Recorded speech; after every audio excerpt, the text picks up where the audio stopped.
Blind dance artist in residence, ladies and gentlemen, Clarke Reynolds, also known as the Braille Artist. What are we doing here? What's going on today, Clarke? We are talking about the opportunity of a lifetime. Me coming to New York in September 21st to create something that's never probably been done anywhere in the world. I am going to create Braille, chalk Braille, street Braille, if you call it, in Central Park. We're going to create this massive Braille that has to be seen from a helicopter, so it's got to be big. So each dot is at least a meter plus in diameter. And it's going to spell out No Limits, which is the American Foundation for the Blind, is their centenary this year. And I have actually been, even though I'm from Britain, I've been following all the links over the past year because it's been a big celebration going throughout the year.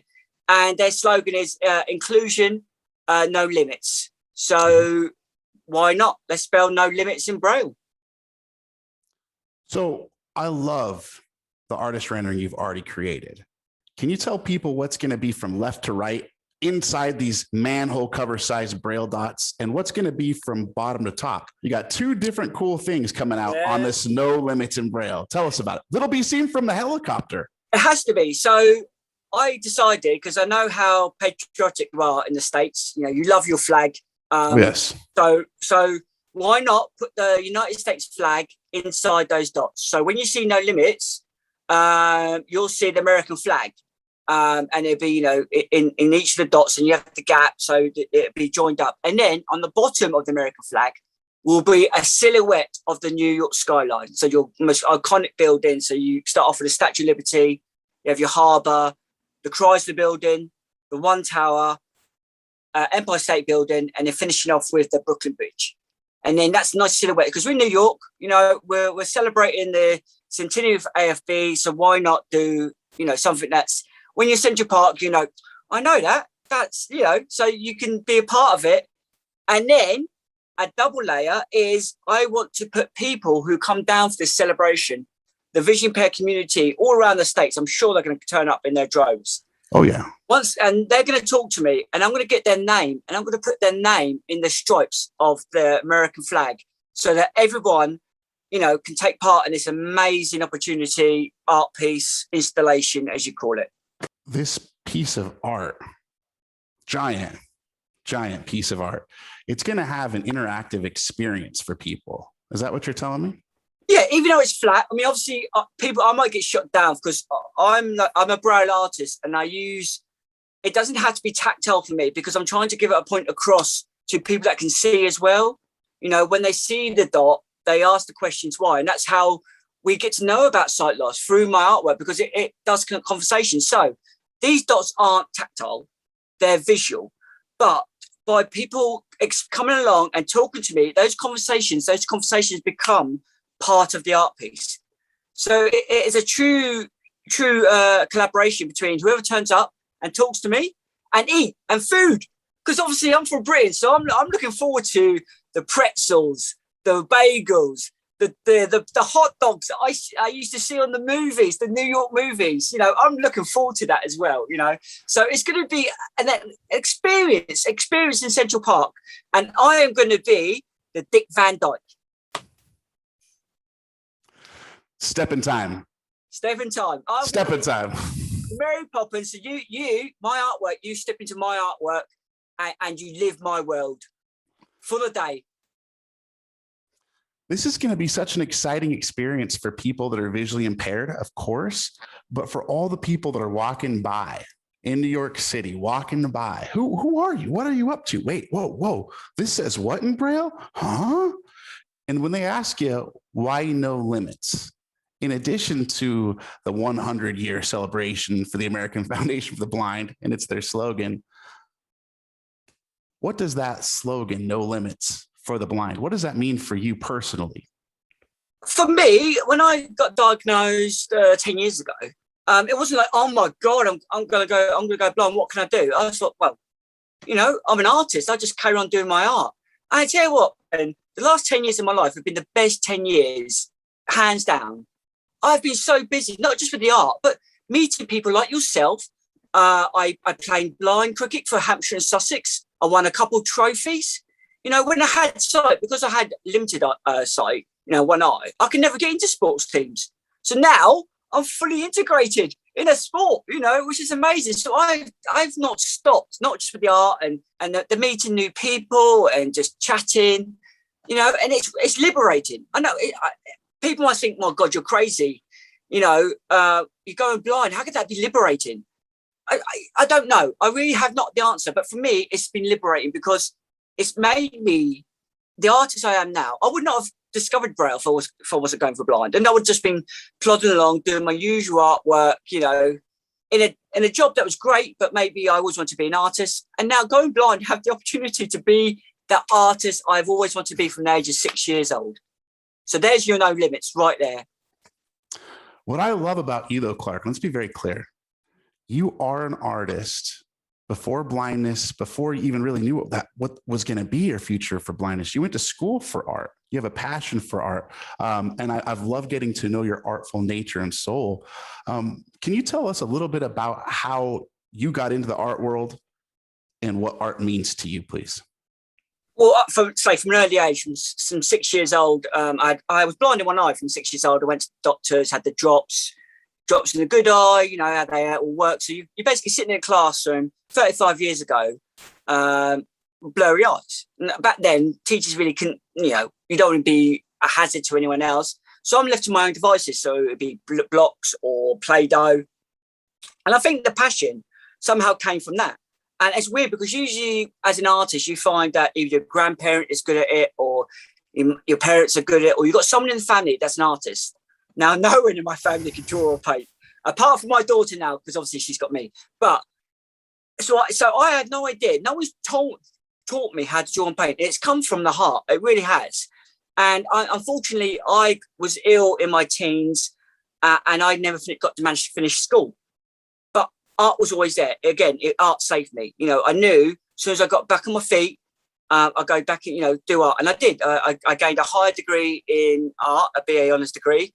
And it was in model making because I knew I wanted a skill base behind me. So I could do all the crazy stuff, but go into the industry, I could have a skill-based technical thing behind me, which is model making. And I was a dental model maker 10 years ago. And it's not like when you grow up and you're older, it's like, what do you want to be when you're older? And people say, oh, I'm going to be a fireman or I'm going to be an astronaut. You don't turn around and say, oh, I'm going to be a dental model maker. You know, it's not like a job I'm going to, I really want to be that. But it was amazing. I loved my work. It was so adventurous. You know, people think, you know, you get your work done by the dentist, you get the alginate, get sent off, teeth back, you know, it's done. But there's so many processes and I love processes. I mean, I know it's a bit like an OCD thing. It's like, I just love the way mechanics work, and it's no difference to Braille. That's why I fell in love with Braille, because I love the mechanics. It's, you know, once you master the patterns, it stays the same no matter what you do. And that's why I've been exploring it with colour, size of the dot, the texture of the dot, using the English language and how we say something, and then using the Braille dot to be a vessel for it. For instance, I did a piece called Stroke, and it's spelled out stroke in Braille, but I used fluffy fabric, you know, so the idea was you physically are stroking the piece, as you know, and it spells out stroke. So that was what my brain was thinking about when I learned the Braille. So you pretty much are, as far as I know, and I've looked into this, like the first person to ever make Braille a serious, significant art form. What made you get like that idea where you're like, wait a minute, Braille can be art? And lastly, it's not just the way that you have Braille appear, it's how, because you're doing Braille word searches in cities. The things that you're putting Braille on and the experiences that you're creating that are artful, educational, and incorporating Braille in a beautiful way. That's why we asked you at blindDANCE to be the blindDANCE artist in residence. What made Braille your passion? Why did you become, because you are the Braille artist? Well, I mean, I did a piece a couple of years ago. My friend gave me a Perkins typewriter, and it's my favorite thing ever. I love it. And I thought, I was practicing it, and I thought, I mean, that dot is so small, even for a blind person, it's so small and it's so daunting to learn. And I was thinking, there must be a better way to learn Braille. That was the instinct for me. So I did a piece using buttons, and I called it my Rosetta Stone. So I did the A to Z in Braille.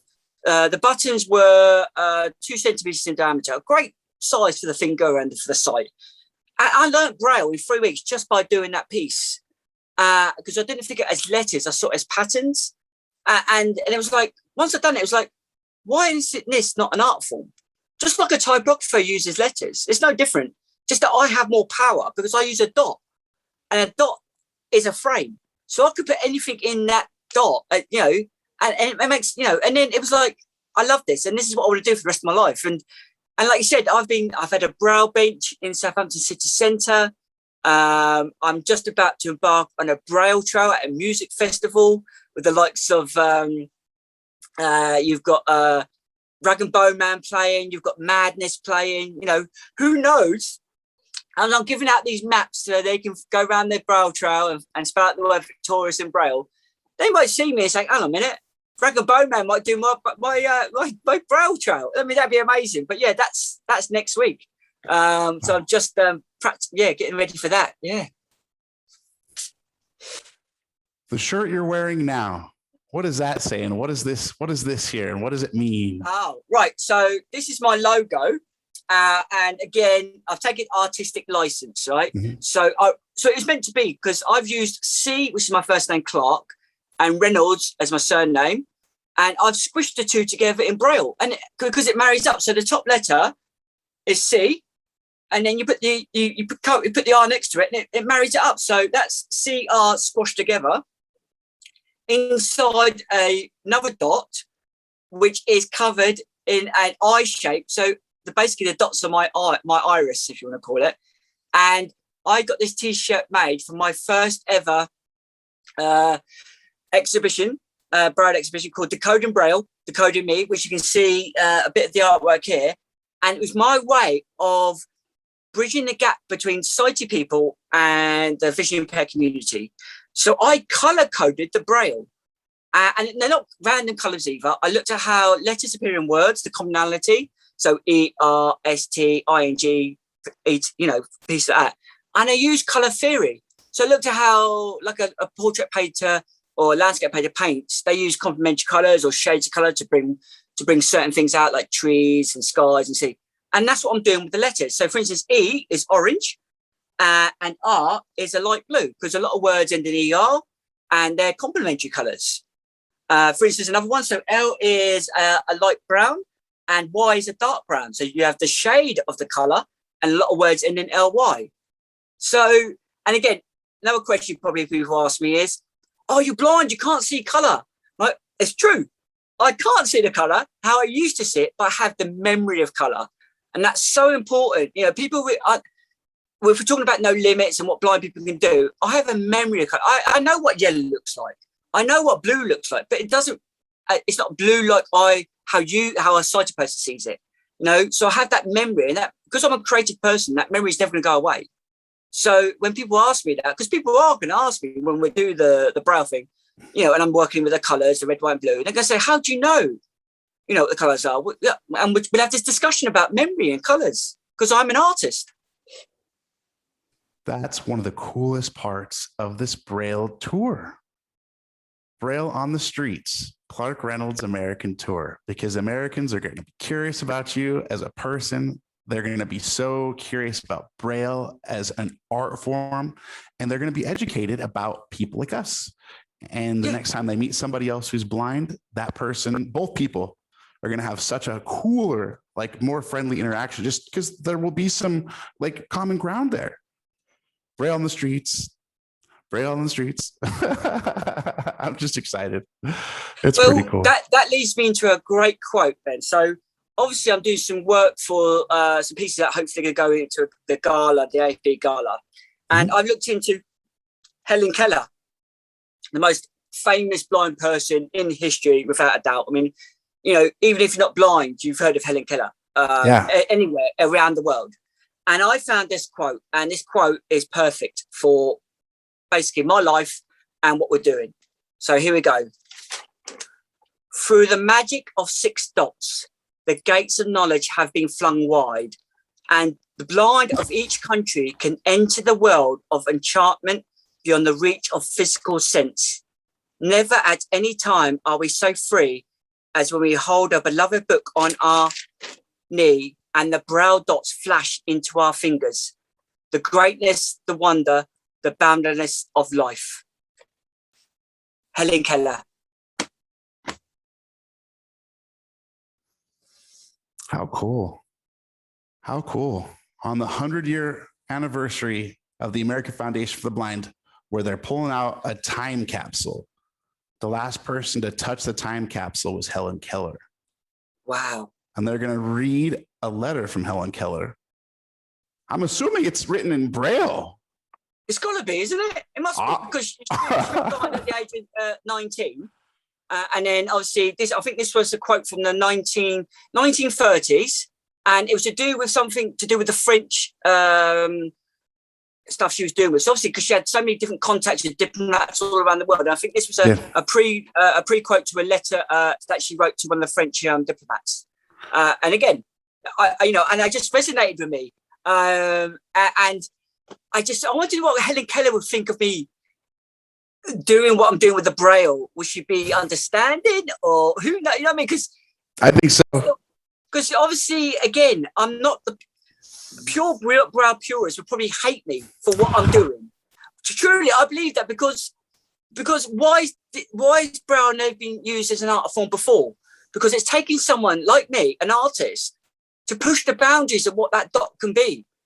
And I don't see the dot as just an art form. I see it as a resemblance of the blind community. Now, that small dot, the original Braille dot, is so small and insignificant.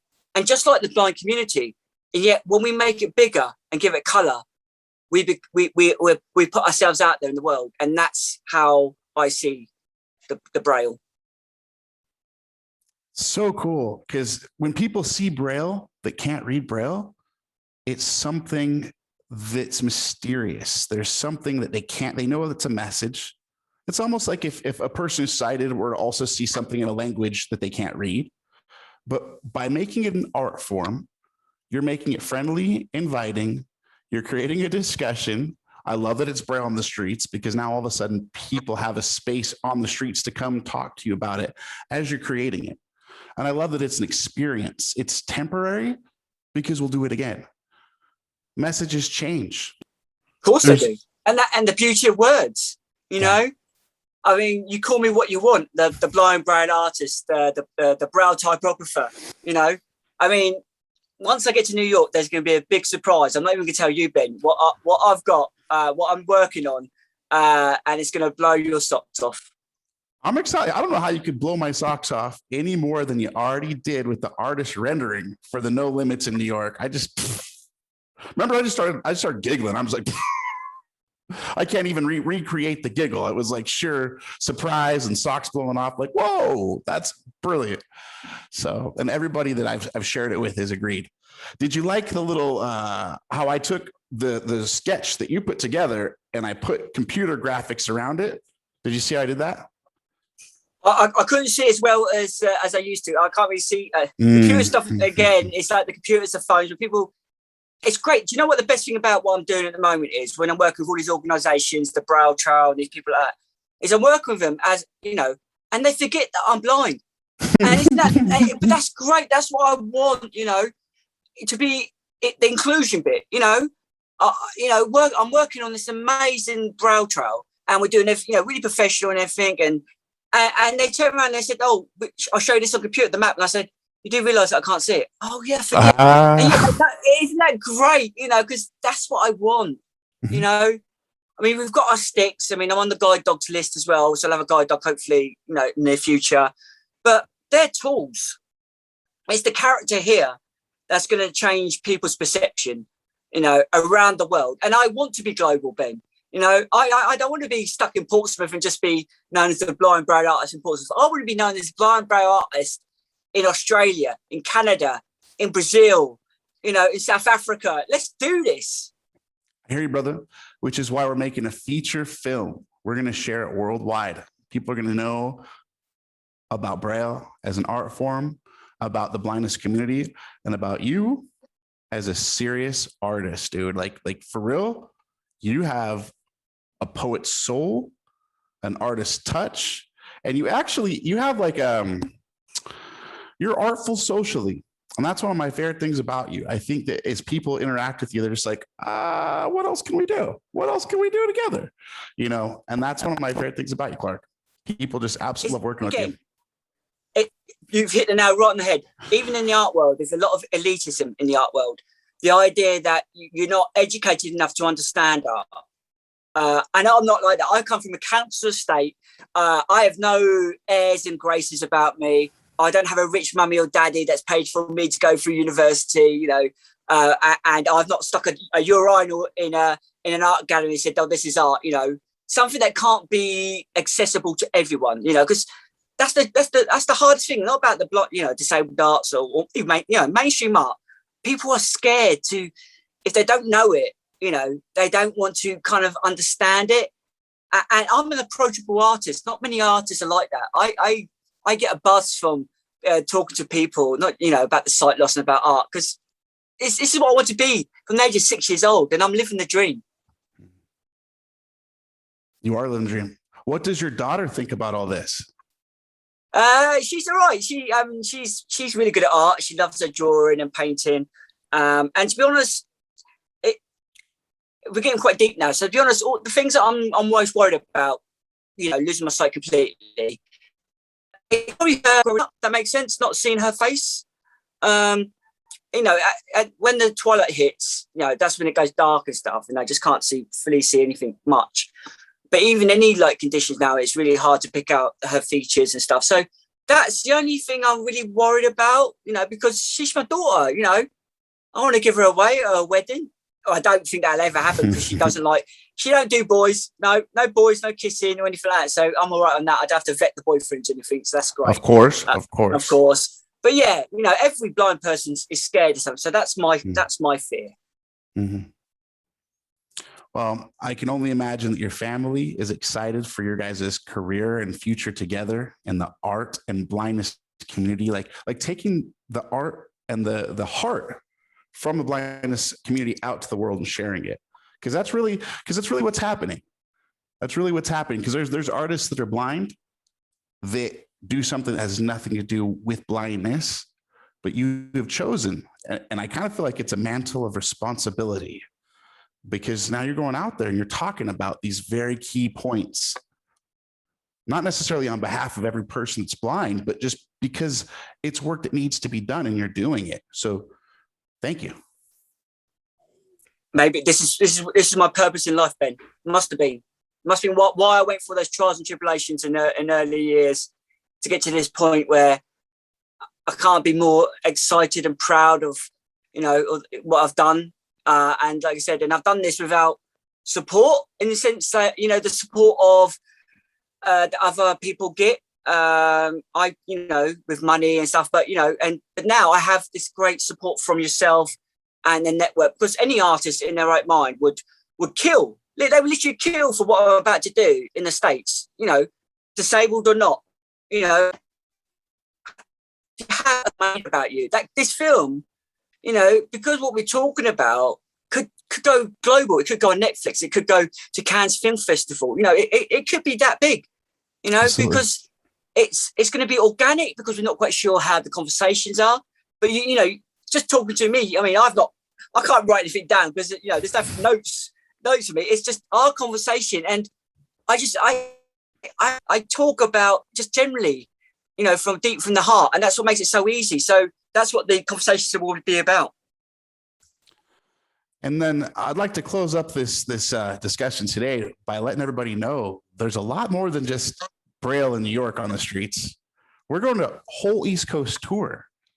We're going to stop in multiple cities. I won't give any away right now, but we'll definitely be stopping in Washington, D.C., by the way, because Clarke Reynolds has got to go to the American Smithsonian Arts Museum. Ladies and gentlemen, I can't wait to take you there, Clarke. It's going to be awesome. Oh, my God. And then I'll tell you, our final destination will be in the Able Artist Gallery in Tallahassee, Florida, where, Clarke, I'm really excited for you to meet some very cool people that I know in the community that are coming to artist workshop that you've agreed to host. And I'm so grateful for that. What will we do at the artist workshop at the Able Artist Gallery in Tallahassee on the final few days of your American tour? So I've decided, so I've also got my color coded Braille. And so the idea is sighted people can learn through a key, which is a code that I've created, but then visually impaired people can actually feel it and touch it. So on the tour, I'm created these plaques.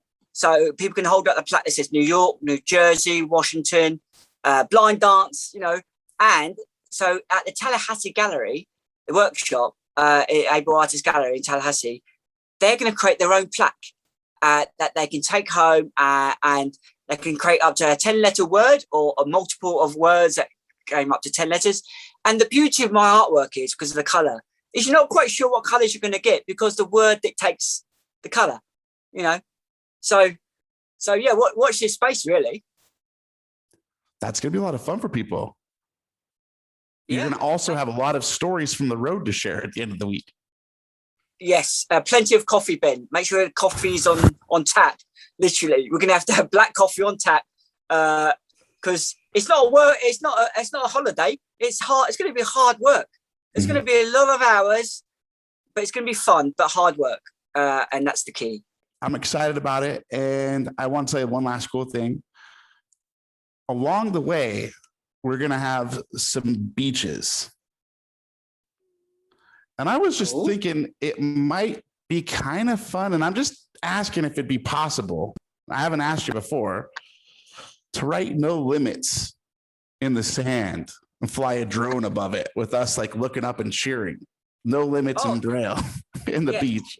Yeah, it can be done. We just got to watch out for the tide. We've got to watch out for the tide. So we've got to do it just as the tide goes out, we can do it because I know you've got really big beaches in the States, but it can be done. And you know what we could do with it? We'll draw it with my rollerball cane. I'll get everyone with a rollerball cane. We'll get you, Ben. We do it, and then we'll do it with the rollerball cane. So it's part of a tool we've got on hand. Cool. Anything else that you'd like to talk about today on this discussion that we've had today about the Braille on the Streets tour? Well, all I can say is thank you to yourself, B Fox, to all the contributors that I know of. Scott Tennant is one. I'm looking forward to meeting everyone, and I hope you can understand what I'm saying, because obviously I'm from England, but we've got a South Coast accent, not a London accent. So hopefully we don't need subtitles, Ben. That's the key.